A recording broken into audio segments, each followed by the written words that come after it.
story of the kings and queens of England is more surprising than you might think. It's a fine drama, 1,000 years of tales of lust and betrayal, of heroism and cruelty, of mysteries, murders, tragedies, and triumphs. But there's more than that. For example, one of the most reliable chronicles describes how a king of England proposed adopting Islam as the national religion. This episode, the first of 6, includes that tale. It tells the story of the English crown from 1066 to 1216, from one French invader, William, to the next, Louis. Yes, Louis. Another surprise. A king of England who's pretty much disappeared from history. It's easier to say where the history of the English monarchy ends than where it begins. It ended on the 14th of October 1066, here at what became Battle Abbey on Senlac Hill near Hastings. We all know that this was where Harold was killed and replaced by William the Conqueror, and Harold was the last Englishman to be crowned king. From then on, the sovereign would always be from a foreign family, right down to Queen Elizabeth II.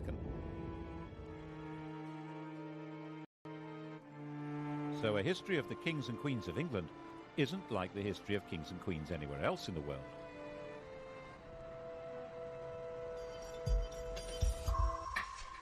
What happened here on that October day started a completely new history, which is why it's the one date in history that everybody knows. 1066. The story of that day was spelled out in a strip cartoon, Bayeux tapestry, probably stitched for William's brother Odo. Here's our hero's first appearance in the story. That's William, Duke of Normandy, about 37 years old in 1064. He's being told that Harold Godwinson, Earl of Wessex at the time, has been shipwrecked on the French coast. One of these guys is Godwinson. I think it's the chap with the handlebar moustache. He's about 6 years older than William and the most powerful man in England after King Edward. These are both pretty hard men, survivors in a very tough world.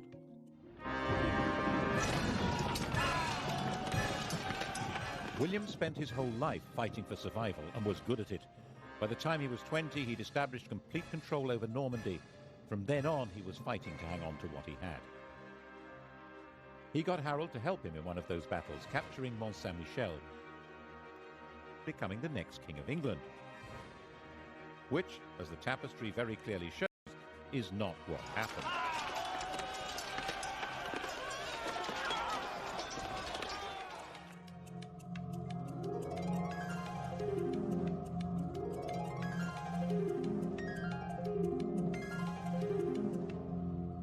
When old King Edward died, Harold, as we all know, had himself crowned instead.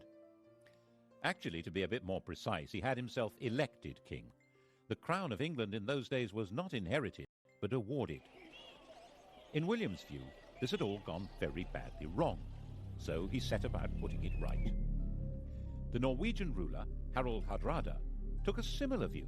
There was an old Norwegian claim to England, which he decided to revive by launching an invasion of his own. Their two fleets arrived within a few days of each other, one in the north of England, one in the south. Both fleets were probably about the same size, about 500 ships. King Harold rushed north and destroyed Hardrada's army. Only about 34 ships made it back to Norway. Then he rushed south. And this time, of course, he failed to pull it off. We don't know for sure that the man with the arrow in his eye is Harold, but he certainly died at the battle. He and his axe-wielding, spear-carrying army of Danish and Anglo-Saxon noblemen were simply swept away. In their place were the new rulers of England, Normans on horseback. William was their master of the country. He owned it.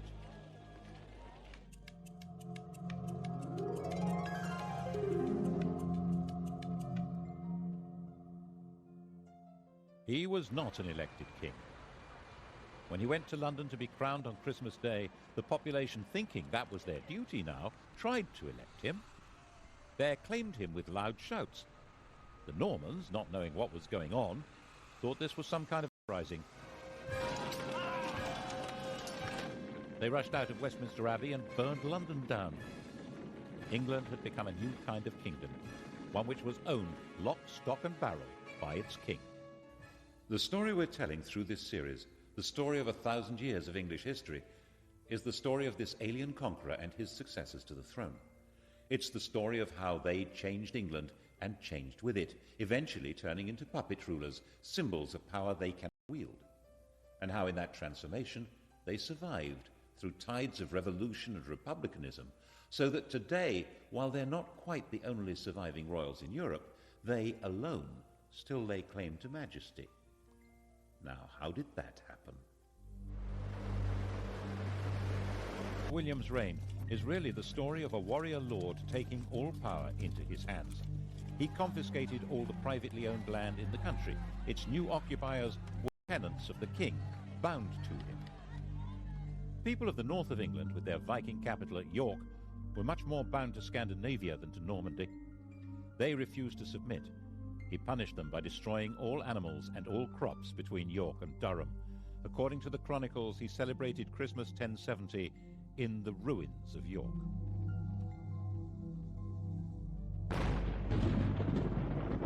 The inhabitants were reduced to starvation, even cannibalism.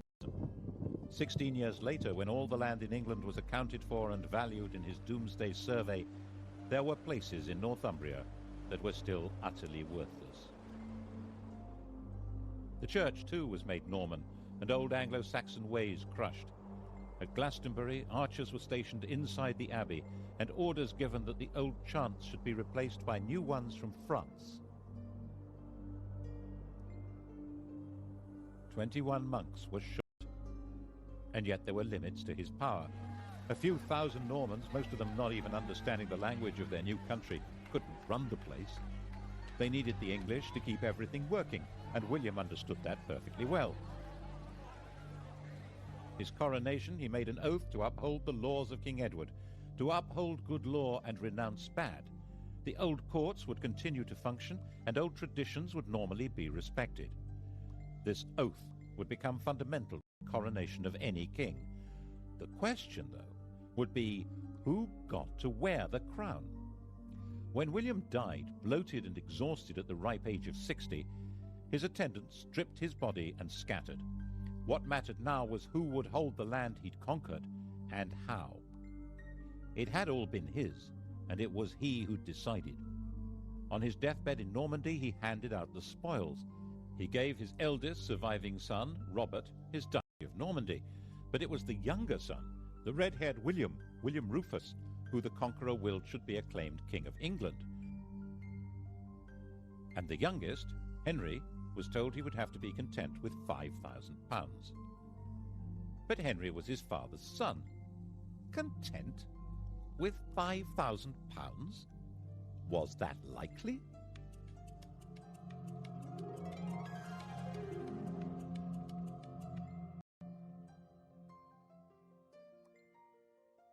The key to the plotting that followed was that, of course, none of the brothers was content. Henry stirred the brew of resentment that made Robert try to take the kingdom of England from William, and aids weakening them both. Eventually, Robert, tiring of the whole struggle, decided it would be more satisfying to fight Saracens than his brothers, and went off on crusade.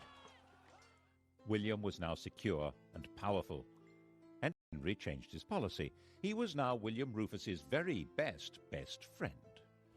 The Bishop of Lincoln later said that when Henry praised anyone, he was sure to be plotting that person's destruction. It does seem as though Henry concentrated on quietly stirring up discontent among churchmen and barons in England, which was not hard, as William Rufus needed their money and had little to offer in return, except to give to some what he'd taken from others. And besides, William Rufus wasn't their kind of chap.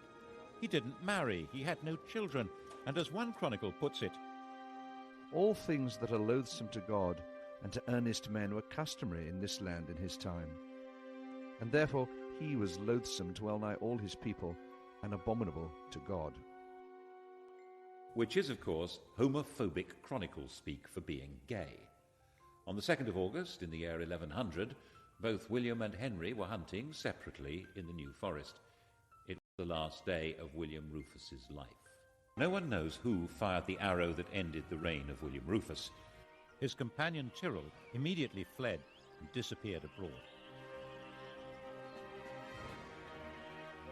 William's body was abandoned where it lay, at a spot still marked by this stone. The next day, local peasants took it in a cart to Winchester. Henry had arrived before them. Winchester was where the royal treasure was kept. He demanded the treasury keys from the guards. They refused to hand them over, saying that Robert, his elder brother, was the rightful heir. Henry drew his sword and declared that no one should stand between him and his father's scepter. Resistance collapsed, and when the peasants arrived with their cart, the lords of England were busy electing Henry as their king, the first elected ruler of England since Harold Godwinson.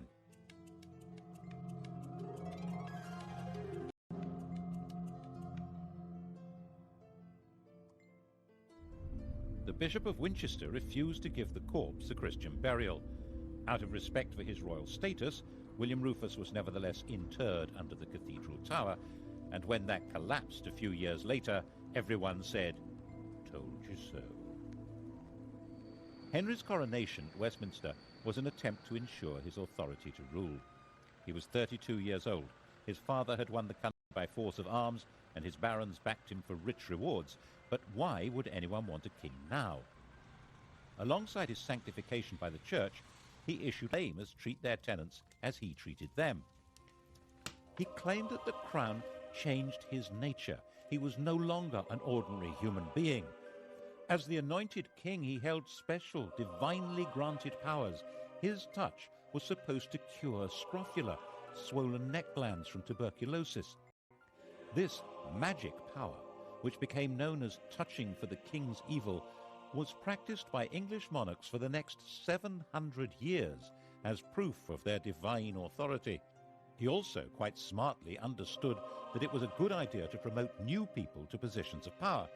Those who were already great barons didn't need a king, but men on the make would support him. By the time Robert was able to mount a challenge to Henry, it stood no chance. He agreed to recognize Henry as King of England in exchange for a pension. Of course, it didn't last. Henry ended up invading Normandy in 1106 and imprisoning his brother for the rest of his life. This is his tomb in Gloucester Cathedral. The question of who was entitled to succeed to the crown was still, when you came down to it, a matter of brute force. But Henry's victory had a profound symbolic meaning, because it changed the status of the English crown. Under his father, England had been a property seized and owned by the Duke of Normandy. Now, Normandy was a property seized and owned by the King of England. Henry was a naturally cheery person. Just after his coronation, he married Edith, the daughter of an English woman and of the King of Scotland, and he encouraged the Normans he was promoting to marry English women. The great barons regarded this with contempt and referred to their king and queen as Godric and Godiva, a style statement which roughly translates as Sid and Gladys. As sturdy warriors, they also didn't appreciate the fact that he was literate in 3 languages. His other nickname, Henri Beauclerc, means Henry the Swat. But those great barons were having their power undercut as Henry recruited his government officers and judges from the church. He supervised his kingdom by moving his court from one centre to another. It was a great travelling performance, like a circus, with no permanent home. He spent half his time in Normandy, but when he was away, the kingdom was run by a totally reliable civil servant, Roger, the Bishop of Salisbury, who was called the Justiciar. The idea of government by a system rather than by a man was beginning to take shape. He sent judges on their own tours of the country and enforced the laws harshly, which seems to have been quite popular according to the chroniclers. But his punishments were often based on the idea that people were guilty until proved innocent, and there was no time to do that. Were England's lanes really full of blinded and mutilated men muttering, "Firm but fair"? And he managed to keep the treasury well stocked with money, which meant he could buy loyalty when he needed to. The key to this was his system for checking his income. Twice a year, sheriffs and royal officials from all over England had to bring their money to be counted by being shunted around in piles on a checkered cloth like a chessboard. Checked. It was called the Exchequer. The system worked so well that the cabinet minister in charge of the nation's finances is still called the Chancellor of the Exchequer, and we still use paper chitties called cheques. By a combination of force and diplomacy, he controlled and to some extent colonised Wales. Relations with Scotland were fine. 3 of his wife's brothers became kings there. England was becoming a peaceful, stable and successful kingdom. Henry sent his young daughter Matilda to Germany to marry the Holy Roman Emperor, and in 1116 he held a great assembly at Salisbury where all the barons, nobles and bishops swore homage to his son William as his successor to the crown. In 1120, young William was a star, an enthusiastic warrior, a keen huntsman and the heir apparent. He'd been in Normandy with his father fighting the King of France, and the whole party was returning to England. William and his pals were travelling in a brand new ship, the White Ship. They were the 12th century English jet set, the millionaire knightly lads who were heirs to most of England and Normandy. Once they got on the ship, there was a terrific party. Alcohol was taken, and how? Soon it became really rowdy. The Hooray Henrys yelling at one another and throwing off a bunch of priests who'd come to bless the voyage. William's cousin, Stephen of Blois, had an upset stomach and he felt he needed a bit of peace and quiet, so he decided to go ashore and take a later ship. By the time they got to sea, it was already dark and the other ships were way ahead. The wind was light. William decided to catch up with the king and ordered the chaps to start rowing. The master was as drunk as anyone else, so they began to speed into the dark, 50 oars pushing this state-of-the-art longboat at a terrific lick. That was when they sailed straight into a rock and smashed the ship open.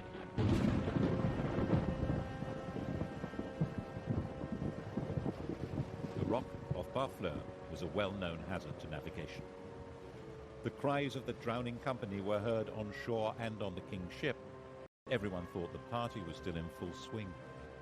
In fact, the future of England had just been destroyed in the equivalent of a drunken car crash.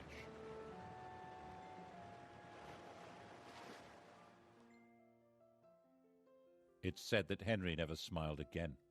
You can see why. 6 years after the fatal crash, not knowing what else to do, Henry obliged the barons, nobles and bishops of England to swear fealty to his daughter Matilda as his successor. No woman had ever ruled in her own right in either England or Normandy. Her husband, the Emperor, was dead, but for strategic reasons he had Matilda marry the son of the Count of Anjou. This was not a family with a power base in England. Henry's sleep was filled with nightmares of peasants and barons complaining that he'd failed them all. And then Henry went and died of a surfeit of lampreys. How does that happen? A lamprey is a parasitic fish that looks as if it belongs in a bush tucker trial. Henry loved them. His doctor had put him on a diet that involved not eating lampreys, and he got a fever and died after ignoring the advice. And the doctor said, as doctors do, "I warned him." By the time Henry died in 1135, it was all falling apart. He was 67 years old, and he'd gone a long way towards defining the job of a King of England. But the fundamental problem, who was entitled to that job, had still not been solved.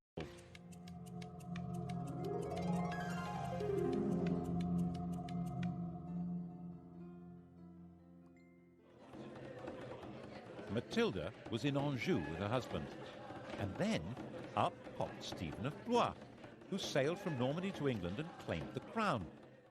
Stephen, who had been saved from drowning on the White Ship by an urgent need for a lavatory. He was the son of Henry's sister, a legitimate grandson of William the Conqueror. He'd also been the leading baron to swear fealty to Matilda as the heir apparent, but that was then, and this was now. He was 38 years old, backed by his very tough mother, and one of his brothers was the Bishop of Winchester with the keys to the royal treasury. The wife of the Count of Anjou was not a popular choice with the barons. Stephen was a Norman. Besides, he seemed a malleable sort of chap, brave enough and high-spirited. He was also generous, courteous and affable, and would probably do as he was told, which was, of course, a recipe for disaster. Stephen was crowned by the Archbishop of Canterbury at Westminster on Christmas Day 1135. He issued what was now the traditional coronation oath, promising to respect the old laws and be nice to everyone. According to the Anglo-Saxon Chronicle, when they saw that the king was a good-natured and kindly man who inflicted no punishment, they committed all kinds of terrible crimes. All had done homage and sworn oaths of fealty, but none were kept. Meanwhile, Matilda was enraged and, of course, had her own supporters. England was moving rapidly to civil war. Stephen was insecure. He surrounded himself with people from near Blois, Flemings, which didn't go down well with the barons. He bought loyalty until it... By the time Matilda landed to claim her throne in 1141, Stephen was trying to put down rebellion after rebellion. He was a brave, even ferocious fighter, but his support melted away, and he was captured in a battle at Lincoln. Stephen was Matilda's prisoner. A church council declared that he was deposed by the manifest judgment of God and recognized Matilda as queen. Matilda proceeded to Westminster and was all set to be crowned. And then something went peculiarly wrong. Something that carries an extraordinarily clear message about the job of being the monarch of England.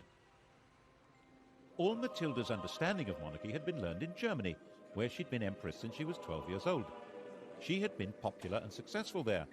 After the emperor's death, when Henry I had brought her back to England, some German princes of the empire followed her to demand her back as their sovereign. But the sovereignty she had learned was absolute power. The emperor's will was law. The only possible higher law was the church. That was not how it worked in England. Even the conqueror had promised at his coronation to respect the laws of England. But Matilda flatly refused. She didn't need a coronation to be queen. In her view, she already was. She behaved imperiously, which might mean magnificently in German, but meant intolerably in English. And when the citizens of London petitioned her for a renewal of King Edward's laws, she not only refused to listen, but demanded a heavy tax from them. So they threw her out. Stephen was released from prison and resumed his battered kingship. In fact, he had a second coronation. Matilda roamed around the Midlands and the West Country fighting for a throne that she was entitled to, but could never have. In 1143, just before Christmas, Stephen finally had her trapped and starving in Oxford Castle. But unbelievably, Matilda and 3 knights got away. It had snowed, and that night, dressed entirely in white, they dropped over the walls to the frozen water below. They moved, silent and invisible in the fresh snow, right through Stephen's camp. It was another 5 years before Matilda gave up and returned to Normandy. But she simply handed the torch to her son Henry, who came to England when he was 16 to carry on the struggle. And so the fighting went on, year after year. The country was in effect without law and without government. As the Anglo-Saxon Chronicle said, castles were filled with devils and evil men. Christ and all his saints were asleep. Stephen naturally intended his own son Eustace to succeed him, but in 1153 both Eustace and enough. At the end of the year, Stephen and Henry rode together into London. There the king proclaimed a new foundation for the kingdom. Henry was now his own adopted son and would be his successor as King of England. Although Stephen would remain king for life, Henry would take over the government immediately.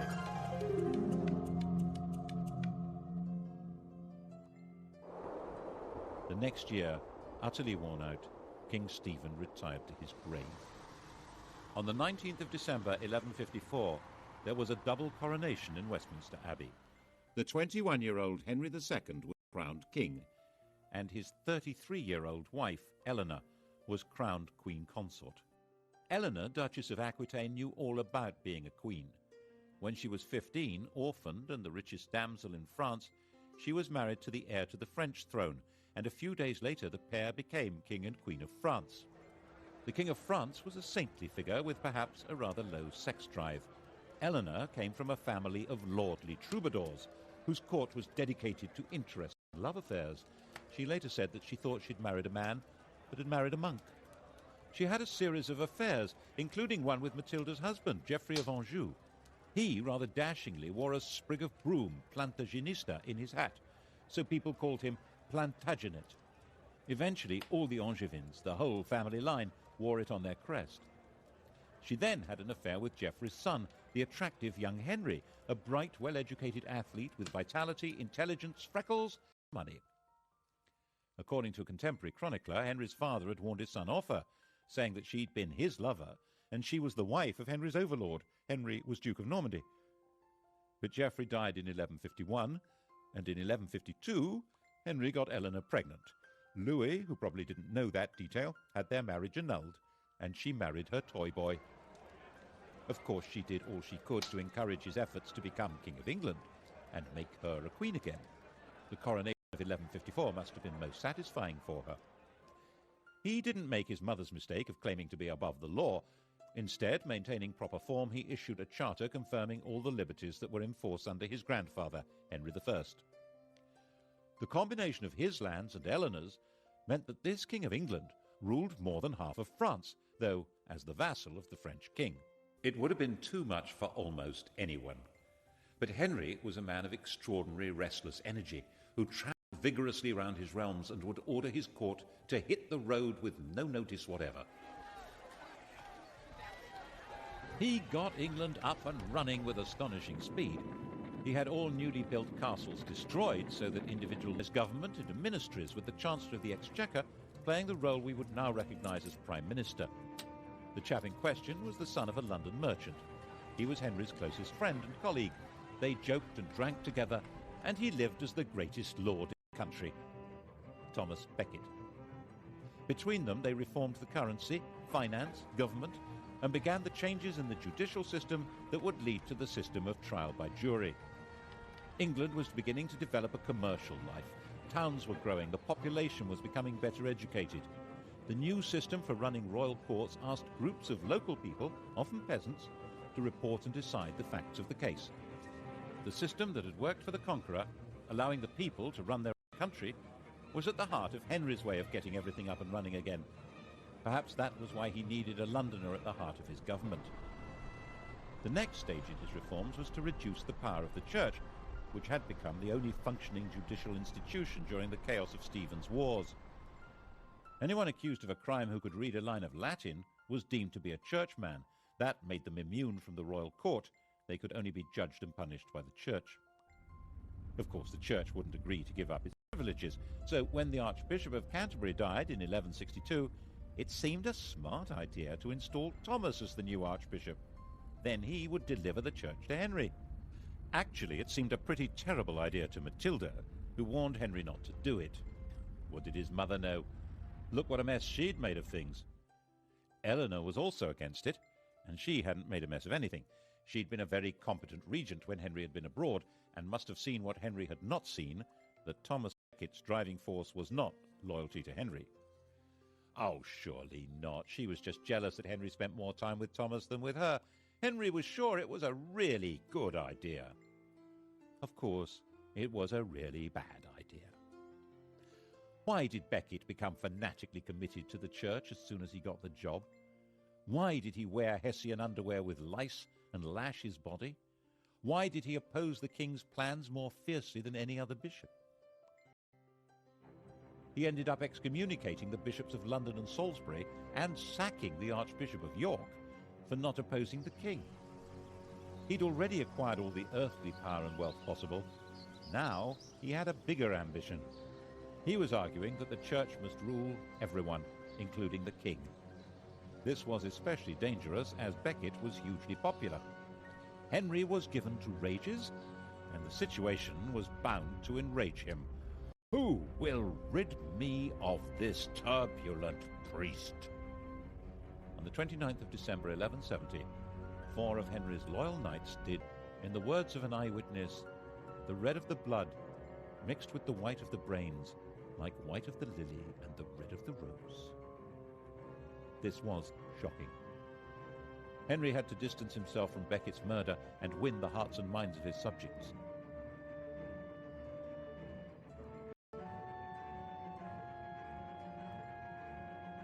Becket was immediately the most popular martyr in the country. 100,000 pilgrims flocked to the site of his death. He would obviously be made a saint as soon as possible. The danger, of course, was that the Pope would excommunicate Henry and pronounce an anathema against him as the murderer of England's primate. The population would turn against him in England, and the King of France would seize his vast lands across the Channel. Henry immediately fasted, went into extravagant mourning, and then did penance, Prostrating himself before the Canterbury altar, he was publicly lashed by a monk.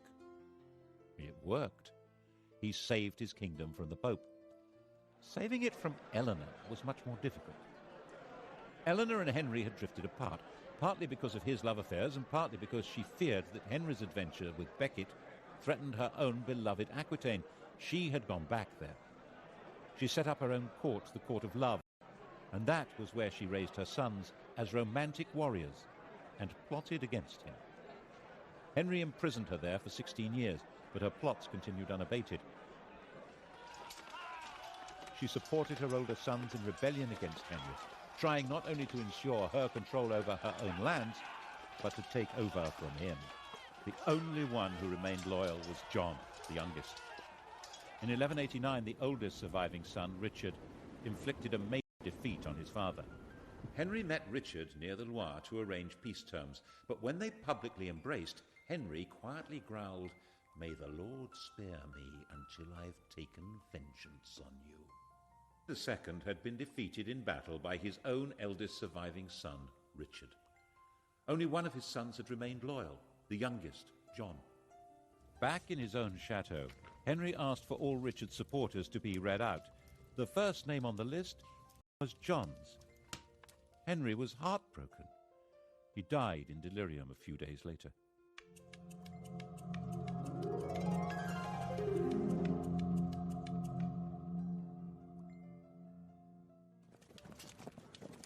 Eleanor's imprisonment was over.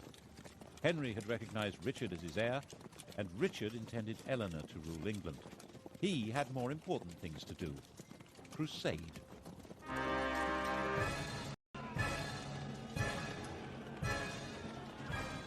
Eleanor had been a feudal army, and now the Saracens had reconquered Jerusalem. Richard the Romantic, Richard the Lionheart, was a totally fearless warrior whose whole upbringing had been based on Eleanor's idea of chivalry. Poet and swordsman, Christian knight and tournament hero, a handsome and dashing leader of armies, Richard tried to live out the fantasy life of one of the heroes of Arthurian literature from the stories told and sung in the Court of Love. He came to London for his coronation, but only so that he could collect the funds to pay for his great crusade to recover Jerusalem from Saladin. He went off on his crusade, declaring that he would sell London if he could find a buyer.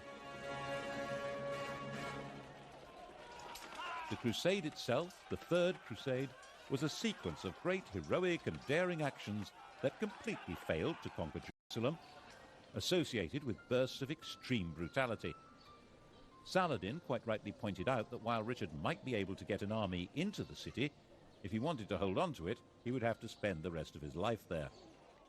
The two men never met, but they fascinated and respected each other.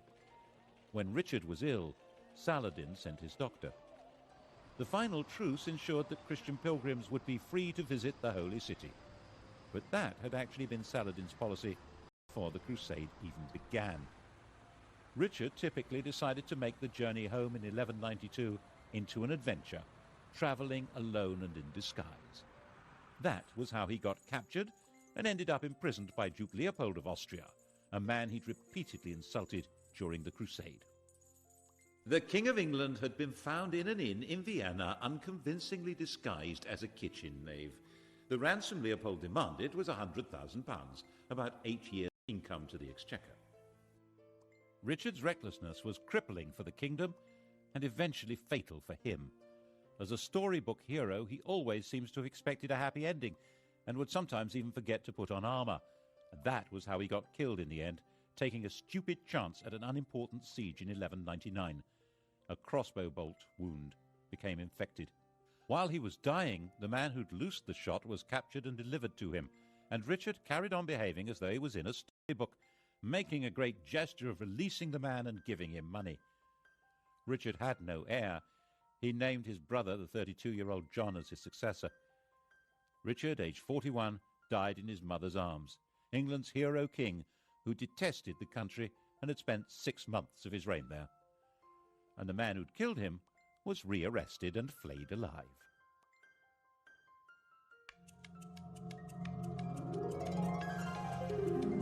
Brother John was never meant to be king. His father had called him John Lackland because there was originally no part of the huge Angevin Empire left for him. And the three problems that lurked at the core of monarchy in England now became crises. How did succession work? What was the balance between the king and the church? And what legal limits existed on royal power, especially when it came to taxes? To begin with, was he really Richard's proper successor? One of his elder brothers, Geoffrey, had died leaving a son, Arthur, and there were barons in Anjou and Maine who argued that this 13-year-old was the proper successor. They were supported by Philip, King of France. The only way to settle a succession dispute was by violence, so John went to war. His men captured the boy, and he was never seen again. It was generally believed that John drowned him, which was the wrong way to solve the problem. It guaranteed that Arthur would not be king, but it left a very nasty smell. It didn't stop the King of France from keeping the war going, and by 1205 John was driven out of most of France, including Aquitaine and even Normandy. The issue of church power also came up again.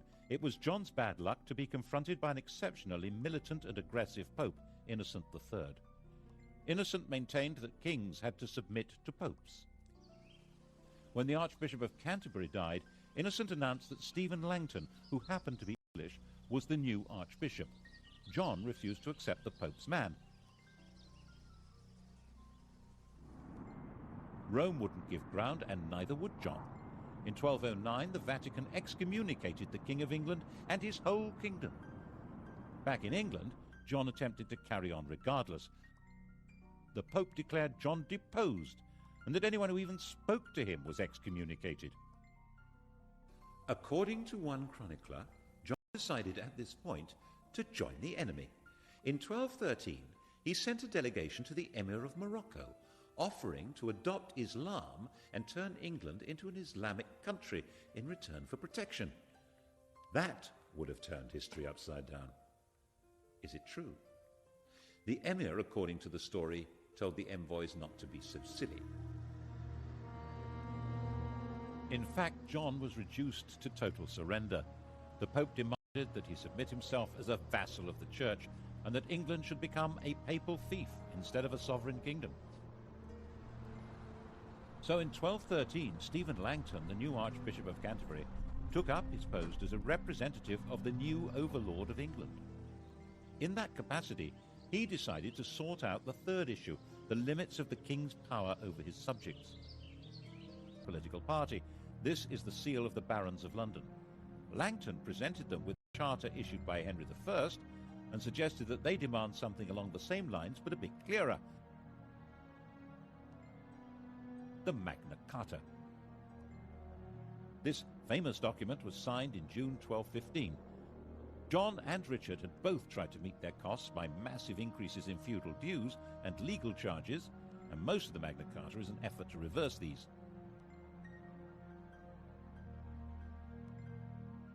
But there are also other clauses that show that Langton and the barons thought that laws must bind the king himself as well as everyone else. There was a notion of proper kingship in England, and the Magna Carta tried to spell out what that meant. If Langton had not been an Englishman, the Magna Carta would probably have looked very different. And it was certainly incomprehensible to Pope Innocent, who saw it as a baffling and immoral limitation on the absolute power of the feudal Lord of England, who was, of course, himself. So Innocent issued a papal bull excommunicating anyone who stood by or tried to carry out Magna Carta, and Stephen Langton found himself suspended from his job and recalled to Rome. And John marched through England at the head of an army composed largely of foreign troops, crushing the barons and destroying their property. And that's why the barons went to France and got a new king of their own, Louis, the son of the King of France.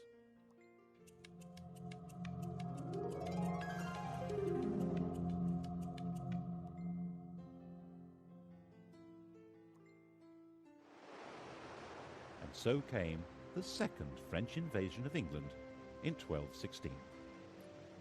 It was about the same size as the invasion of 1066, and Louis landed unopposed. He was greeted with general enthusiasm and was hailed as King of England in a high mass at St. Paul's Cathedral. he set up his own government, and his army began its pursuit of John's dwindling forces. John was assembling an army to stage the great final battle, and was travelling along the seashore from Lynn to Lincolnshire. A miscalculation of the tide was all he needed. His whole baggage train was washed away, including his treasure and the crown jewels. Distraught, broken, he made his way to an abbey at Swineshead, where he was comforted with the monk's latest experiment in beer making, which seems to have brought on dysentery, fever, and death. Louis I and last, the king no one's ever heard of, now controlled most of the country, but the story... The story continues with the medieval kings and queens of England tonight at 10. And to find out more about Thomas Beckett's life and murder, Sky Digital viewers press red. Coming up on UK TV history, decisive weapons. What a difference the T-34 tank made to Soviet fortunes in World War II.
When old King Edward died, Harold, as we all know, had himself crowned instead.